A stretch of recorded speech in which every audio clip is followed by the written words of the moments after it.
ते बसून कोणाला ज्या ज्या टीका करायच्या आहेत मला वाटतं त्यांनी टीका केलेल्या आहेत, पण जो भारताला संदेश द्यायचा होता, 140 कोटी लोकांना जो जगाला संदेश द्यायचा होता, संदेश देण्याचं काम जे आहे ते आमच्या सगळ्या डेलिगेशन्सनी केलं.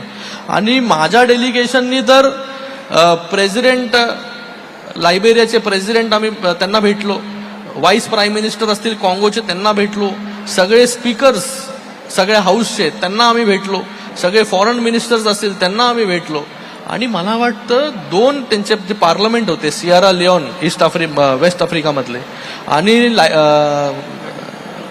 ईस्ट आफ्रिका, सियरा लिओन आणि लायबेरिया, या दोन्ही देशांनी त्यांच्या पार्लमेंटमध्ये मौन बाळगण्याचं काम केलं. जे पाकिस्ताननी हल्ला केला पहलगामवरती त्याला कंडेम करण्याचं काम केलं, त्याचा निषेध करण्याचं काम केलं आणि शोक प्रस्ताव पास करण्याचं काम देखील त्या पार्लमेंटनी केलं. तर जे लोक इकडे बसून गल्लीमध्ये बसून जे काय बरळत आहेत त्यांना बरळू द्या, आम्हाला जे करायचंय ते आम्ही करून आलोय.